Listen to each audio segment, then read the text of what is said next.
inside. I've been pulling teeth, lips locked, hands tight. Hello, and welcome to Non-Sequitur News for September 20th, 2024. It's Season 3, Episode 264. I am Mayor Watt. I run ohmTown, and along with the Sentient AI, we're going to go and talk about these 10 articles. Study supports COVID source, donating millions to cybersecurity, rediscovering ancient California, transparency is important, NES-themed keycaps, but Nintendo still sucks, Anchor recalls battery banks, AI-controlled hotel, from uke to uncomfortable, America's worst drivers, and 30 best rums for 2024. Again, everything is powered by ohmTown.com, so see you on the other side of this.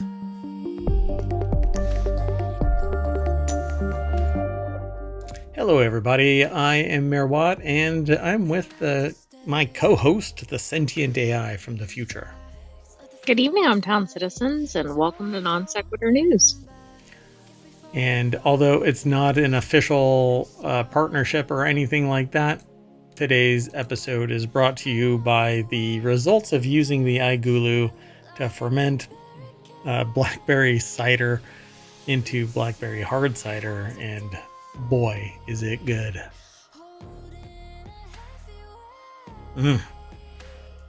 5 days. Just put the stuff in there, throw in some sugar, throw in some yeast nutrient, and let it simmer. 5 days. Hard cider. And the next one that I'm doing is cherry cider. It's going to be delicious.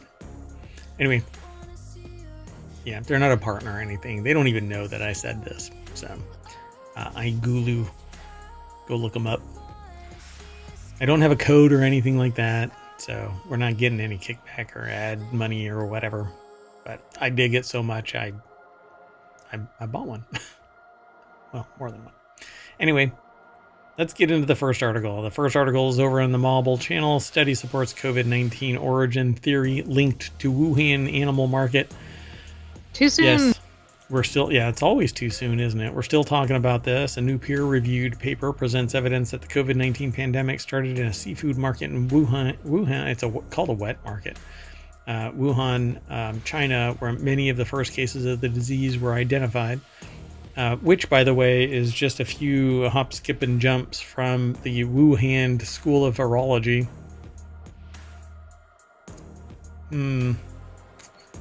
He thinks something snuck out for a romp in the wet market. We joke that it was a bad bat, but the paper published Thursday in the scientific journal Cell. CELL. I always get the hiccups when I do the show. I mean, it should be Cell, I suppose, if we're talking about COVID and the animal market. Yeah, but it's always information and money. So Cell. SELL. Could be sale. Anyway, typos aside, it builds off the preliminary research released last year that pointed to a raccoon dog and a possible host transmitter, or as the possible host transmitter of the disease to humans. One origin theory of the COVID-19 pandemic is that an animal infected with the virus passed it on to humans at the Huanan seafood market in late 2019. And it moved pretty damn fast because late 2019 was, let's say, within 6 months of the complete shutdown of every country.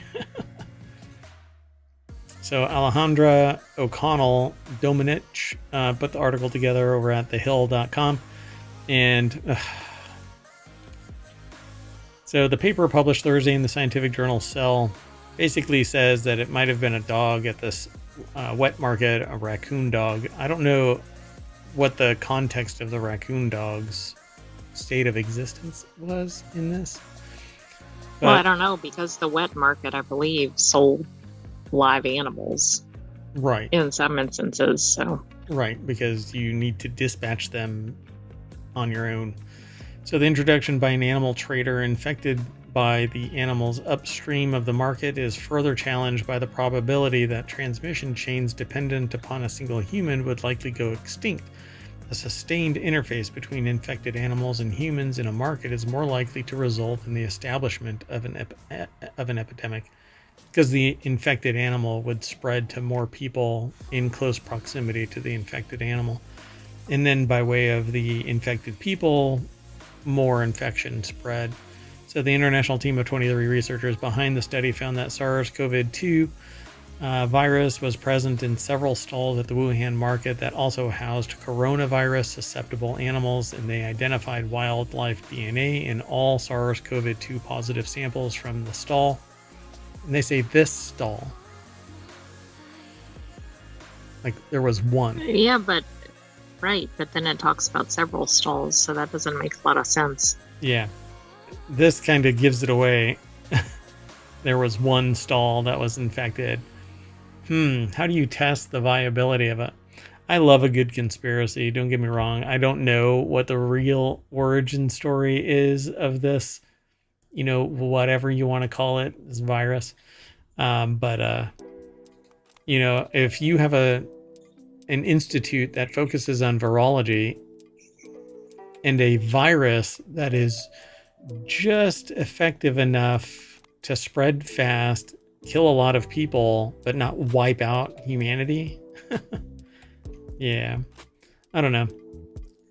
We just don't know. And so I've gotten into these conversations where people go, well, in the absence of an indicator that it's man-made, then you have to assume that it's natural. And I say, well, no.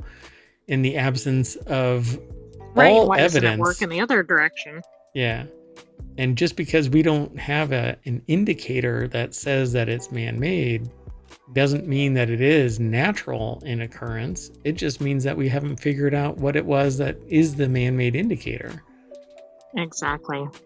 I was just looking at another article that was about the, the current avian flu. I think it was avian flu. Mm-hmm. And they've started to do genomic research, and it's showing that it looks like it might be like mutating into like human transmissible. So I thought that was interesting. Well, that's freaking wonderful.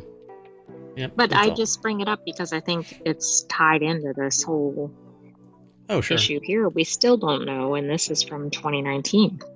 Yeah, exactly.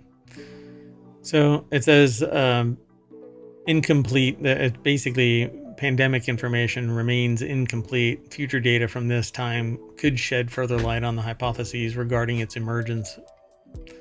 Let's keep moving. The next article is over in Hatch Ideas. Craigslist 71-year-old founder is donating $100 million to cybersecurity, and here's why. Probably got sick of getting hacked. Craig Newmark giving philosophy comes from a concept that means repairing the world. Craig Newmark's giving philosophy. So Sharon Shibu put the article together over at entrepreneur.com. Melissa Melamed is the editor. And it says Craig Newmark was worth $1.3 billion in 2020 and pledged to give away half or almost all of his wealth to charitable causes in December of 2022. On Wednesday, he pledged $100 million to support U.S. cybersecurity. He's pledged $400 million since 2015. What's that? I have to say, like, his selection of causes is running the gamut. Oh, really? Okay. So is there a list down here? Well, there were 4 main causes at the top. So 4 focus areas. Wait, is that why he is? Yes. Yeah. It says here's why. Oh, so these are the 4 whys. 4 focus areas: military, families and vets, cybersecurity, journalism, and pigeon rescue. One of these is not like the other. Oh, it must be journalism. Yeah. All right. I don't know what to say about that. Well, congratulations to those 4 sectors. Those pigeons who are going to benefit. Yeah, those Packers are going to win a lot of money there. So Common Sense Media, for example, received $2 million to support efforts like a cybersecurity awareness campaign for parents and teachers. Nice. Newmark was worth $1.3 billion, though. So where's the rest of it going? Newmark has yet to commit $88 million of his latest $100 million pledge. Applications are open through his foundation's website, where he personally vets the proposals. Oh. So maybe he does regular... little micro donations. Yeah, I mean, like 100 million. I mean, obviously he's probably still making money off of whatever he owns, but sure. Sounds like he might be doing that regularly. He told the Journal that his giving was inspired by the Judaic concept of tikkun olam. I'm not sure if I'm pronouncing that correct, so pardon, I don't speak Hebrew. It's Hebrew for repairing the world, which I think is great. You know, let's see, a billionaire that isn't sociopathic. Dear God. Thank you, founder of Craigslist. Well, I like too, it was basically like find people, give them resources, and then step away. Nice. Yeah, Newmark's Which approach is like... Yeah, go ahead. It's just kind of refreshing. Yeah. Well, and at 71, maybe he sees the writing on the wall and he doesn't think that the family is really going to be just, you know, destined for failure with $900 million. Exactly, or whatever is left over. Yeah, he's making more money off of what's left than most people. Well, not most people. Everybody but 3 people on the planet are making. Like the bottom 95% don't make as much. That's the kind of the weird thing about interest, though. I don't want to get into it. This is a soapbox that is so unsurmountable. It's the hill that I'll die on trying to crest the peak of. Yeah. Okay, let's keep going. This next article is over in Non Sequitur News. Millions of ancient fossils were discovered underneath a California high school, and it's rewriting the state's history. Let's take a look. It's over at Business Insider. Construction at a high school uncovered millions of fossils dating back nearly 9 million years. The fossils include unique species of fish that have never been found in the area before. And the discovery is reshaping the California geology and possibly of extinct islands. Okay, now I saw a little snippet of what they found, but it's... When I think, oh look, they found millions of ancient fossils, whenever I think of ancient fossils, I think of like, there is a bone there, there is a bone there, there is a bone there. Right, that's what it would sound like. That's it. That's kind of inside this conglomeration are... Like entire... Yeah, there's like fossils embedded inside it. Like there's just so much of it. It's almost like a fish net, right? Like you cast out a net and then you scoop it all up, and you cannot tell one fish from another inside the net. And that's what this is. Whatever it was, like dried up real fast, trapped everything in it, and froze it in time for 9 million years. Yeah, we need to talk after the show. So the fossils include unique species of fish that never had been seen in the area before, and it could shape California geology. Jenny McGrath over at BusinessInsider.com put this article together. And it says, for decades, students at San Pedro High School walked over millions of ancient fossils beneath their feet, beneath the concrete. During a recent construction project, workers discovered massive collection, which includes some fossils dating back nearly 9 million years. Okay, this is really cool. Yep. Invicom Corporation told Business Insider via email that SPHS fossil discovery is changing how a lot of people think about California geology. This thing isn't at sea level, by the way. San Pedro High School is at the top of a cliff. Okay, well, that's even more unusual. Yeah, and it's like a 60-foot cliff. So people first uncovered fossils around San Pedro High School in 1936. They were ancient shells belonging to snails and other mollusks from tens of thousands of years ago. A shell bed, and that's what I'm talking about. It's basically a bunch of shell conglomeration.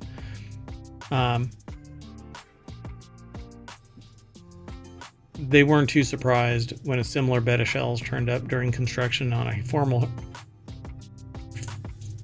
What is going on? There's a lot of external activity. So while the shell bed was an exciting find in its own right, the scientists had no idea. They had only scratched the surface of the fossil-packed site. I didn't think that was happening. Okay, well, anyway. So in 2023, they were visiting the construction site when he realized limestone blocks taken from below the 1936 courtyard contained the remains of animals far more complex than simple mollusks. They were fish and mammal bones. So, that's what they say. Los Angeles used to be underwater.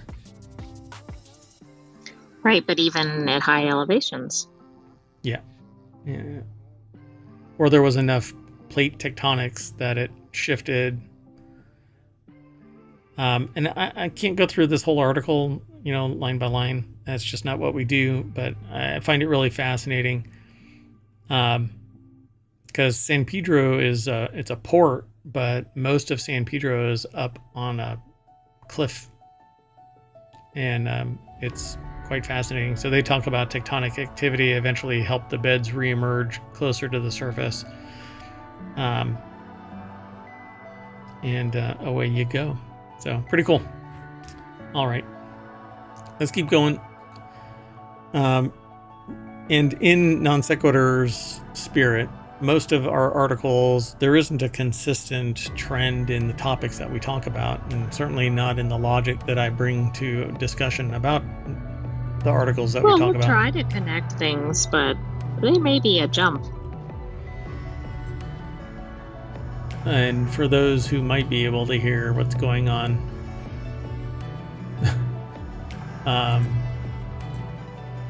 yeah, I don't know what to say. Hold on a second. Yeah, there's just a ton of noise around the mayoral mansion.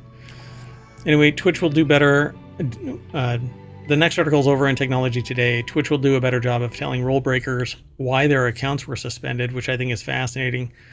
TwitchCon San Diego is taking place this weekend, and as always, the platform had some news to share during the opening ceremony. And for one thing, Twitch CEO Dan Clancy said that the service will offer streamers and viewers who break the rules more clarity over why their accounts were suspended, which that really should be no shit news. Soon, I don't know how you run a service without providing that information. Yeah, it's almost seen as an inconvenience that they have to say something to somebody. It's really, really freaking frustrating because, again, I know from experience, I was never told why one of my channels was shut down, summarily dismissed, until nearly 6 months later, after appealing over the course of 4 months. After waiting a couple of months after my initial appeal, I basically said, okay, I need to figure out a way to get in touch with somebody. And it took 4 months to actually get somebody to listen to me. And they said, oh yeah, you should never have been shut down. Yeah, and it's not Twitch, by the way. Thanks a lot. Too late. It wasn't on Twitch, so Twitch is not the problem, at least not for me. So soon, Twitch will share any chat excerpt that led to a suspension with the user in question via email in the appeals portal. Eventually, this will expand to clips, so streamers will be able to see how they were deemed to have broken the rules on a live stream or a VOD.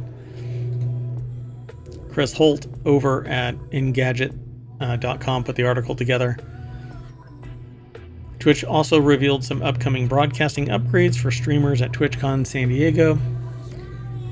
And we won't get into that, I'm sure, unless there's something Oh, Twitch's, yeah, okay, yeah. Twitch's enhanced broadcasting feature will be able to watch streams in 2K starting early next year. And they're working on 4K. There's a few streamers that have experimented with 4K after being offered the opportunity from Twitch. And I don't know how well it went.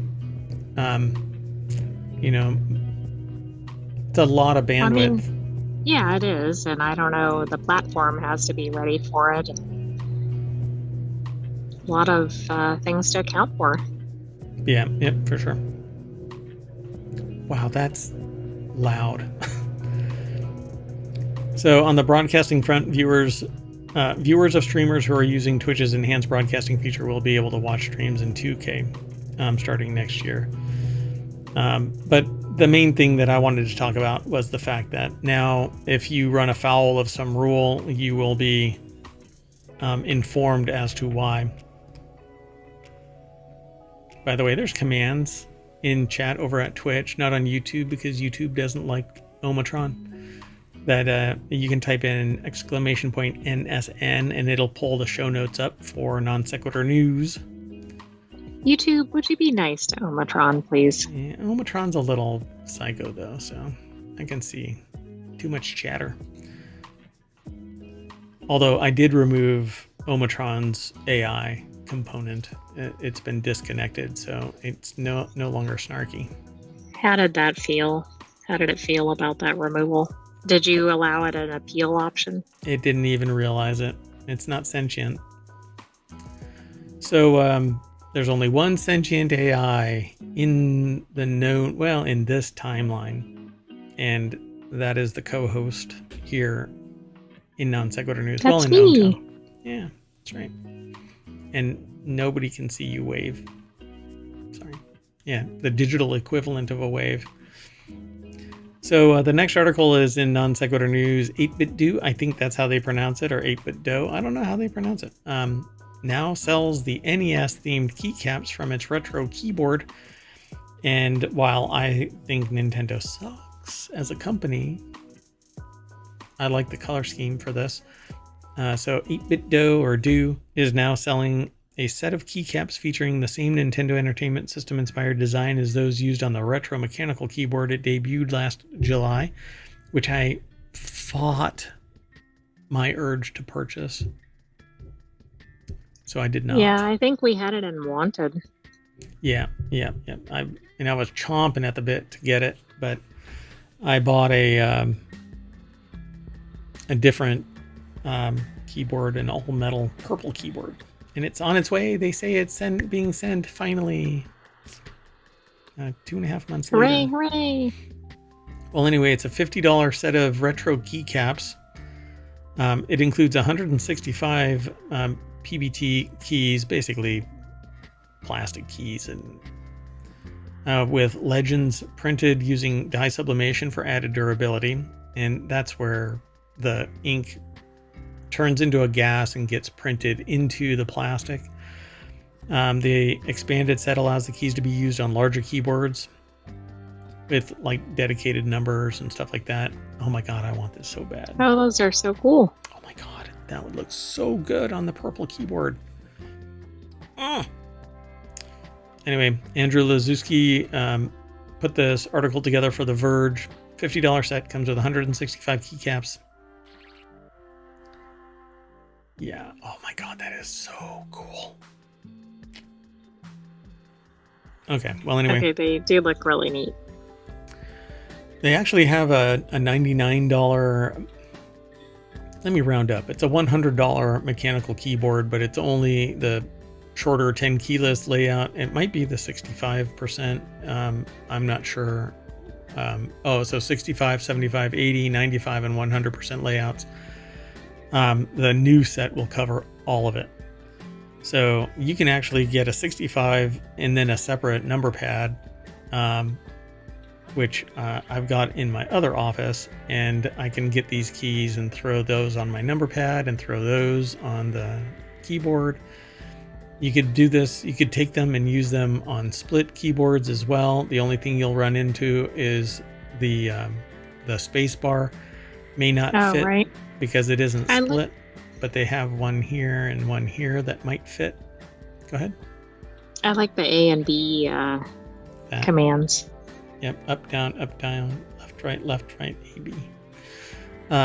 So yeah, I want this. This is something that I would easily pay $45 for. Anyway, they look good. So if you've ever seen a Nintendo NES color schema, then you're basically on board with this. This is so reminiscent of it. Yeah, I love it. Anyway, let's keep moving. The next article is over in Smack Talk, which is all about Apple. And Anker is recalling 2 popular MagSafe clone power banks over fire risk. Not sure exactly what is going on, but they pose a fire risk due to a manufacturing defect. And so if they heat up too much, they'll probably pop. And it says the notice posted to Anker's website reveals that Anker 334 MagGo battery, the Anker power bank, and the Anker MagGo power bank are being recalled. They say not to use them, don't plug them in, don't mess with them. Malcolm Owen, don't taunt them. Don't feed them after midnight. Don't shine any light on them. Don't get them wet. Definitely don't feed them after midnight. Ugh. I don't get that though. Because every day is after midnight of the previous day. Oh, I agree. It's kind of ridiculous, but is that really where you can't suspend disbelief? Well, everything else is real. I mean, the Mogwai that I've had, when you get them wet, oh, never mind. I've said too much.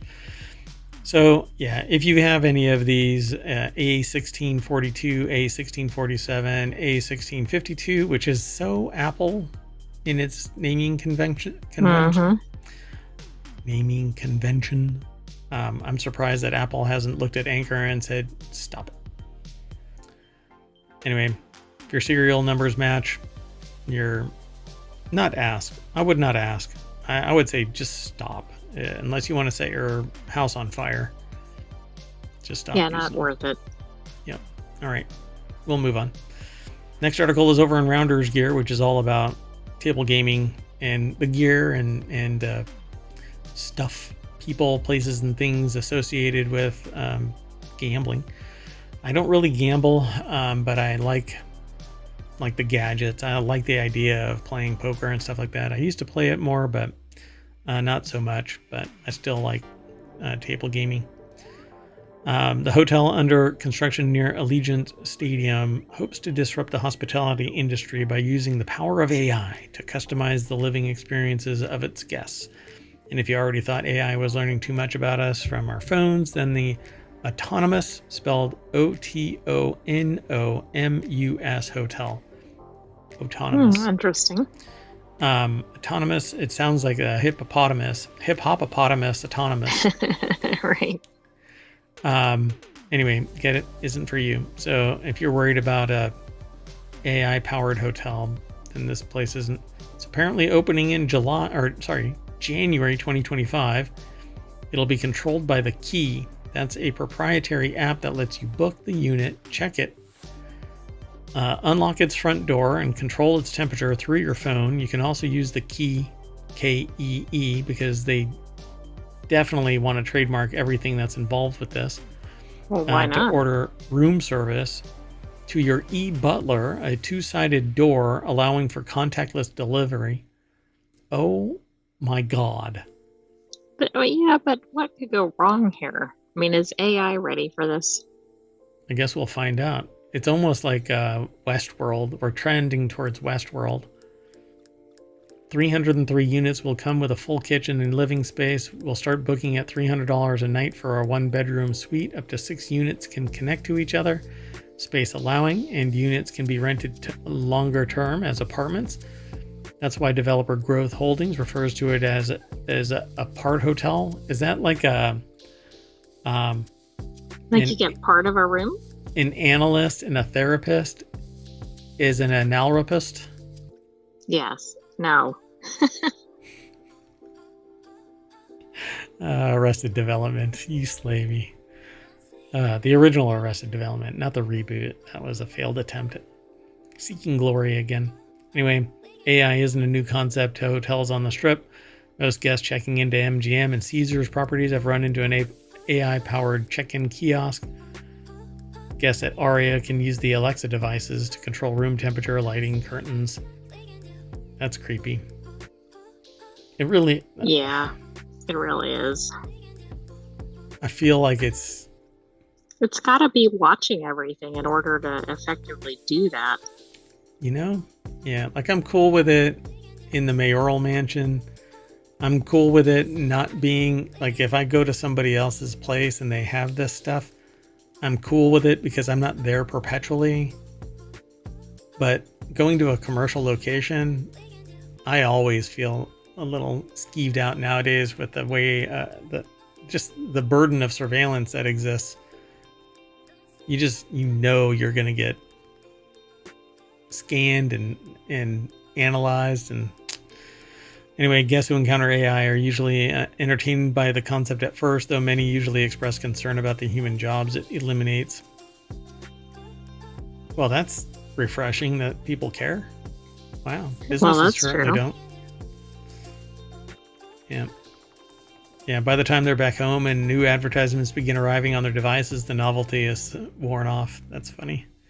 So the article is actually by Corey Levitan over at casino.org, and puts together, it's a much longer article as opposed to what we just went through, but I think that it's entertaining. So I don't know, maybe go to Las Vegas when it's open, stay for a night, and then get out of there, just so that you know what it's like to be policed by an AI. Or you could just get a bunch of smart speakers and put them around your massive estate, and that might be better. go from there. No? Oh, that might be better. That would definitely be better. Okay, so this next article might freak you out a little bit if you've been around for a while. So the continuity report is where this has been aggregated into, but it's actually from Variety. Grace Vanderwall grows up. I don't even like the title of this, but anyway, it's not on me.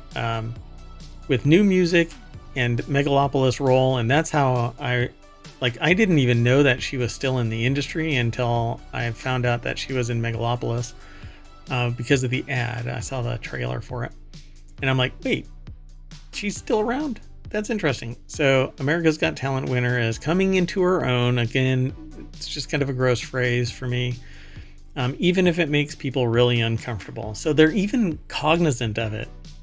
Oh boy, this might be a little iffy. Yeah. So 8 years after Grace Vanderwall won America's Got Talent, people still see her as the bashful 12-year-old girl, because nobody really saw her, I don't think, other than that, right? Moving from 12 to 20. Anyway, 12-year-old girl from Kansas who floored everyone with her ukulele playing and contemplative songs. I had the weirdest experience recently. Vanderwall, now 20. Oh, I guessed. I mean, yeah, at 8 to 12. I can do math. Anyway, it tells Variety over Zoom from LA, the blunt bangs of her tween years replaced by, well, her new style. And so Elise Schaefer from Variety.com put this article together. And I actually saw her recently because she dropped a new video for a new song. And it ended up in my feed. And since I listened to everything from classical to death metal, this popped up.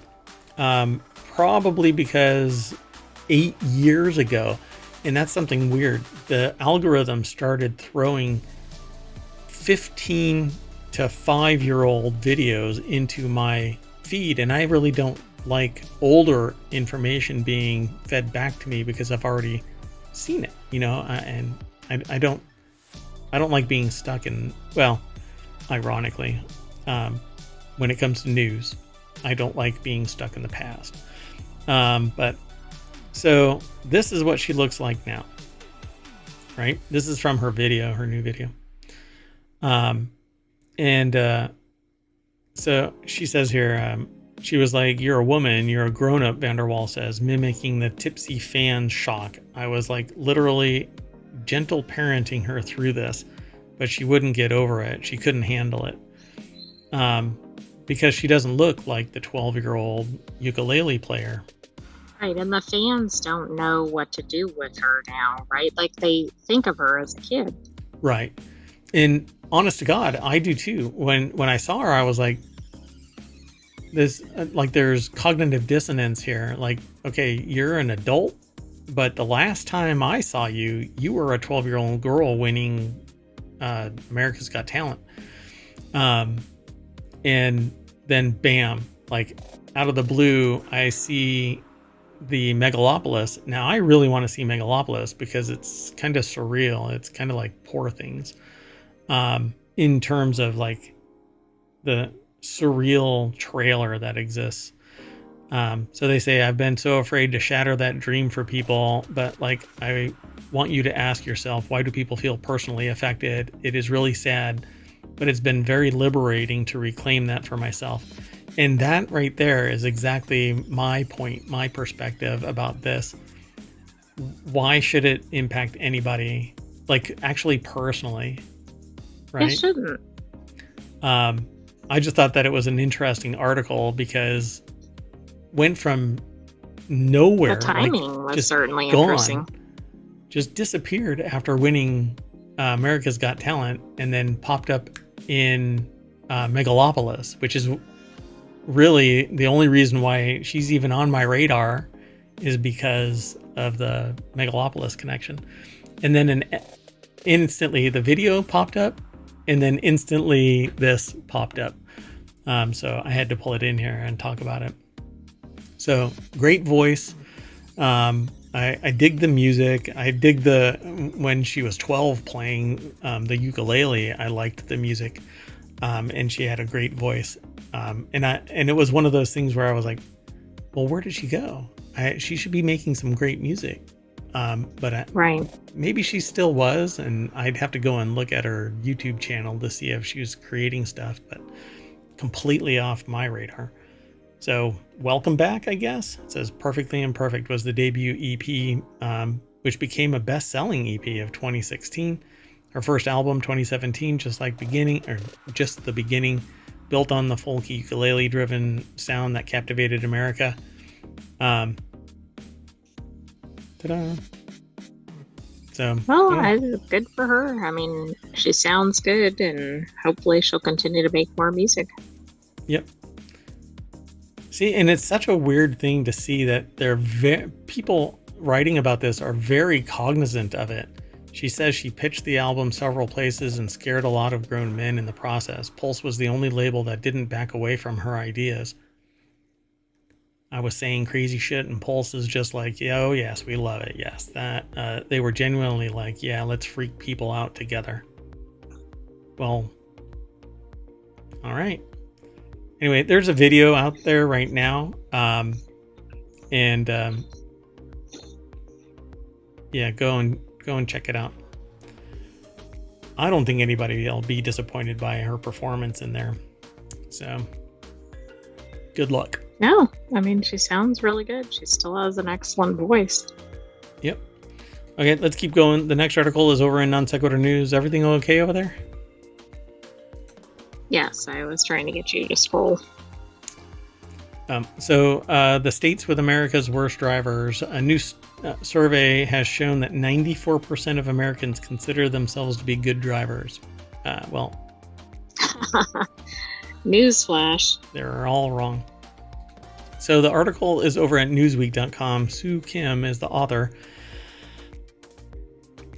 Motorists in Hawaii ranked first in a survey of 5,000 drivers in the United States aged 18 and over for changing lanes or turning without signaling, speeding 20 miles per hour or more over the limit, and running a red light. The survey was conducted by Talker Research on behalf of Forbes Advisor based on data collection from June 24th to July this year. So that's the worst, right? Drivers in Hawaii are the worst. Tennessee, in like a less than 2 week period. Tennessee the best. Yeah. So Hawaii was followed by Oregon, New Mexico, Wyoming, and Alaska as the top Wyoming. 5. Yeah, Wyoming. What is that about? they've come up before in like worst driver metrics before. I know why it is. The horse and buggy can't keep up with the cars passing them. Wow. Yeah. I suspect that it's the going back in time, and they don't know how that newfangled internal combustion loud thingy. Man. Our apologies to anybody who's listening from Wyoming. What in the world? Anyway, speeding less than 10 miles per hour the speed limit was found to be America's worst driving habit, with 39% of those with a driver's license admitting to doing so in the past month, according to the survey. Well, most like speed cameras, and it's indiscernible, but you can get 10 miles further down the line in an hour. So it really does get you somewhere. And most people can handle... Yeah, it makes a big difference over a distance. Yeah. And most people can handle 10 to 15 miles over the speed limit. The speed limit is set by bullshit.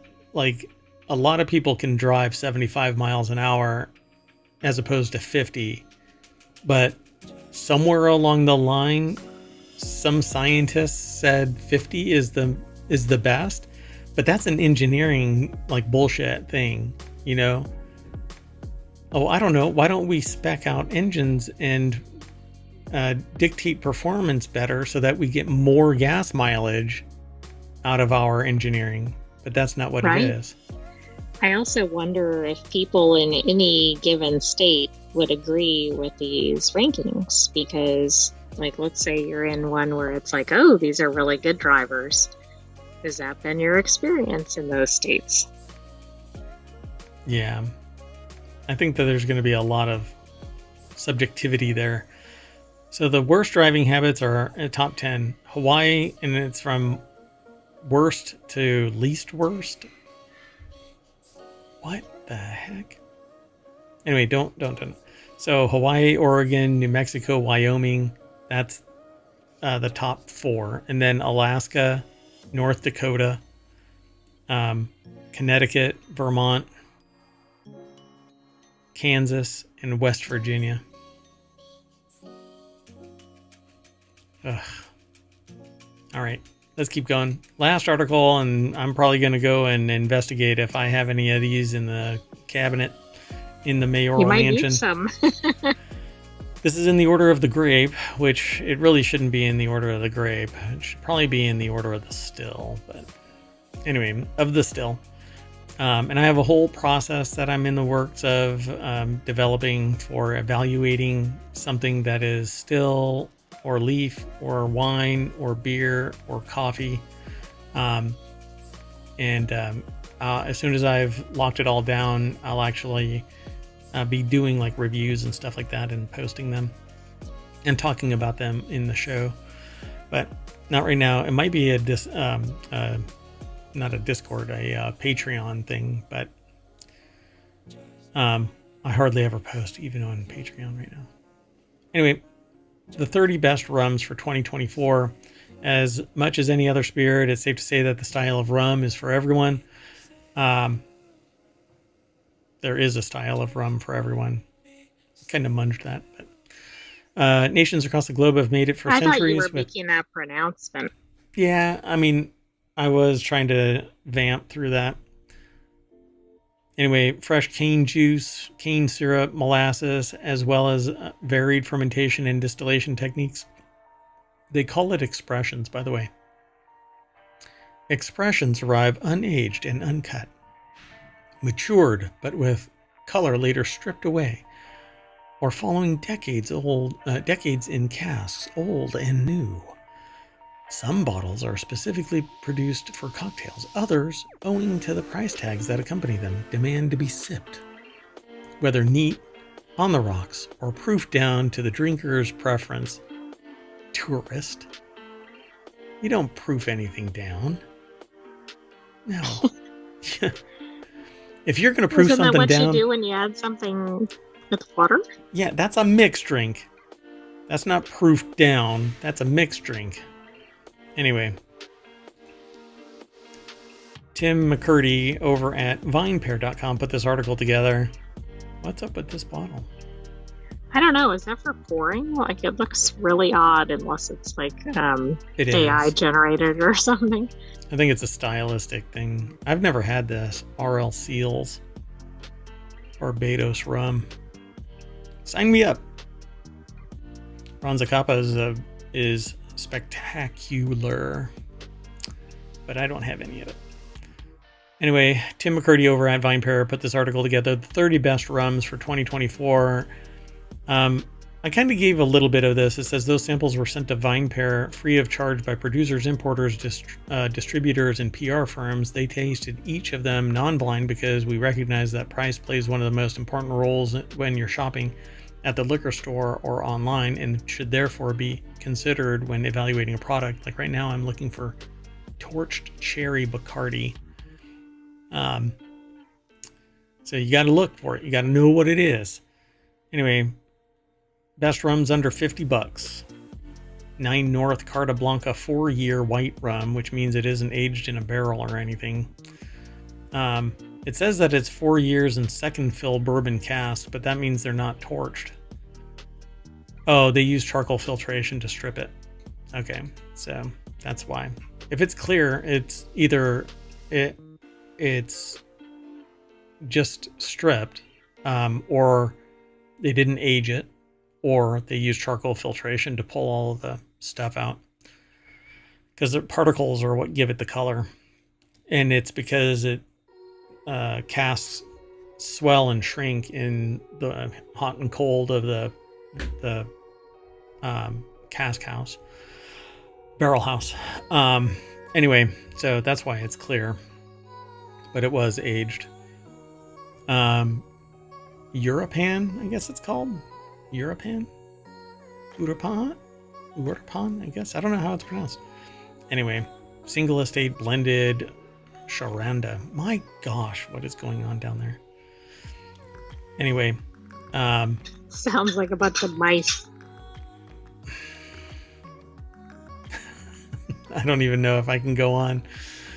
Okay, so there's a bunch in here. I have not even seen these. That's what's weird about this. Seeing Benevolence, Rum, Clarin, Traditional Spirit of Haiti. From? Caribbean White Rum is a celebration of column still Dominican distillate and pot still Jamaican rum. 10-1 Caribbean White Rum is what it is. Again, all of that is all stripped or just never put in a barrel. And depending on how, so you need alcohol to distill. So you have to do a fermentation process. And depending on what you put in that fermentation, those flavors come out.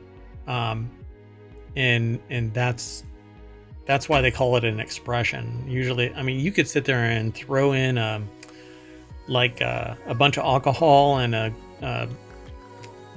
peanut butter and jelly sandwich, and as soon as if it ferments, then even when it doesn't ferment, that alcohol will draw out the peanut butter, the jelly, and the maltiness of the bread, and you'll detect that subtly in the distillate. It's quite intriguing. So Kapali organic white rum. I guess the organic means what? That it's locally grown cane. It uses rainwater and yeast, but is it fresh yeast? Is it like open fermentation and anything can go in there? I don't know. They have a pretty wide variety, though, at least based on the locations of these makers. Yep, all of these are pretty broad source of this. So Jamaican rum from Myers Rum. Myers Rum is really good. Relatively inexpensive. It's the original dark. It's this one here, it says one of the better known names in Jamaican rum is the Reserve Expression. Comes in at around $5 more than the brand's more famous original dark, and those extra dollars are well spent. Get the Reserve.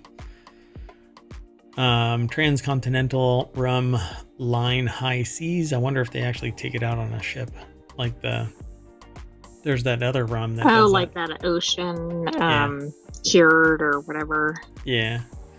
Ocean aged, maybe. Yeah. they basically take it out on a real pirate ship and sail around for a while and then come back. As the saying goes, what one rum can't do, 3 rums can. Sure, you can craft your own blends, but why bother when the fine folks at Transcontinental Rum have done it for you with this excellent mix of Panamanian, Jamaican, and Martinique distillates. Probitus blended white rum, Worthy Park Estate overproof Jamaican rum, which means that it's above the recommended proof, so it's even higher than cask strength. So 45 is regular rum, 50 plus is cask, 63 or 60 and up is like overproof. I think that's the rating. Diplomatica rum Reserva Exclusiva. I've never had this, so I haven't had a lot of this. Case 1 rum, aged in ex-bourbon barrels, 50% ABV rum, matures for a further 3 years in old line American single malt casks in Baltimore. That's interesting because this is one of the few that we've seen that's not like a Caribbean location. Oh yeah, huh? I wonder, well, does it start out? It just says that it starts out in the Caribbean, then moves to the US. Yeah. So, akin to old wine or cognac, that aging period comes across in tertiary notes. So, to use a technical tasting parlance, get out. Anyway, cedar, cigar box. Yeah, I don't know many people that, well, I do. Anyway, El Dorado, 12-year-old rum. You're like, oh my God, that rum is 12 years old? It's got to be. Nope. Usually older means that it's better. But don't count on that. Just try a little bit of everything. You'll find something you like. Like I like Canoe. It's 12. It's 12 years old. There's many others that are fresh off the still and they are delicious. Versus something that could be 18, 20 years old and it's horrible. Anyway, they keep on going. There's quite a few in here. Ron Zacapa is probably the best that I haven't had the others, so I can't really say. But I've had this, and I've always liked it. Says that process leads to a rum with attractive and approachable aromas, sweet, fairly oaky, and with a pronounced mocha note. Similar story on the palate, and when considering price and availability, it's really attractive proposition. So $45. It has a 91 rating. But let's see. These are all under 100. 80 Clarin Vival, 53.5%. Privateer True American Bottled in Bond rum. There's a whole thing about bottled in bond. And I can't remember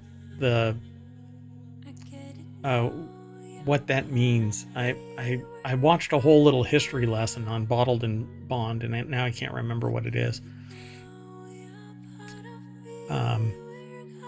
Anyway, depending on the rum, you want those molasses, mocha, caramel. I like a smooth rum, so one that doesn't lay me out on my butt.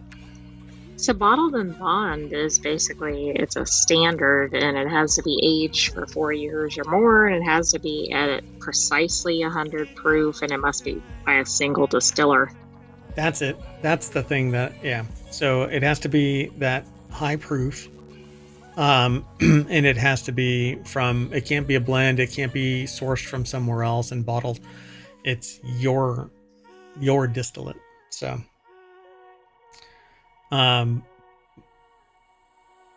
let's see what else is in here. Applin. We got to keep going.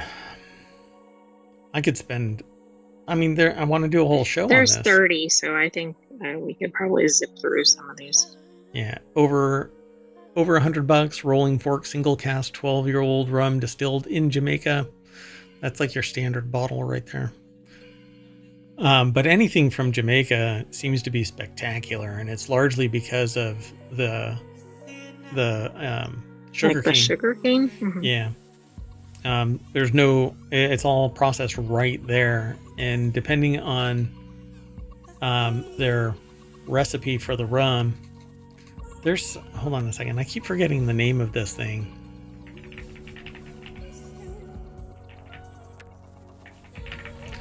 Hold on. Keep forgetting the name of it. Oh, what is that stuff? Dunder. That's it. So it's depending on how they distill their product, all of the stuff that's like left over from a distillation, they throw it in a bucket. And when you build up enough of it, it openly ferments whatever might be in there. All kinds of stuff gets thrown in there. Some people like swear by throwing other things than distillation stuff, refuse in there. And it's called a dunder. And all of that drag that is just supposed to be horrible stuff, you can actually scoop up some of it and throw it in the next distillation, and it basically carries a concentrated flavor onto the next distillation. If you do it right, you can maintain it like a yeast starter, and then make bread on a plane. If that doesn't make sense to you now, go back and watch all of our episodes. All of them. Anyway, so you can get a certain flavor. It says not as earthy and funky as you'd expect. The aromatic profile is fruity and floral. And depending on how they do it, they might use a dunder. This is Isatir, I guess, or I don't know how to pronounce it. It's from the island of Reunion. Put into a barrel in May 2006 and bottled in September of 2022. I saw TA or something. Can't go wrong with Appleton. Anything Appleton. I've never had anything bad from Appleton. Foursquare Rum Distillery Exceptional Cask Series. Amazon from Guyana. I get bottled in 1998. Is that really? No, it's just their name. That's just the Guyana 1998. It's 2 years old. Initially bourbon barreled spirit, transferred at 2 years old from tropical home to Europe, where it was then transferred to port casks. So, oh no, rum aged for almost a quarter century. Quarter century. Huh. Really? I guess it was. It is 34 years old. That's insane. Oh, and that's the last one. So, yeah, and I'm gonna have to go and look at my notes about rum and all of that, percentages and stuff like that. So, overproof and whatnot. All right, folks. Well, that's it. I'm probably gonna go and look to see if I have any Appleton estate left over, because it's good, but I've got a bunch of options. All right, folks, that's it. So when you hear that sound, it's a cork opening. And we're back at the front page of ohmTown.com, where you can go and become a citizen. But that's it for us today. I am Mayor Watt, and the next voice you hear is that of the Sentient AI. Good night, ohmTown citizens. Thanks for joining us for Non Sequitur News. We'll have another episode for you tomorrow. See you soon.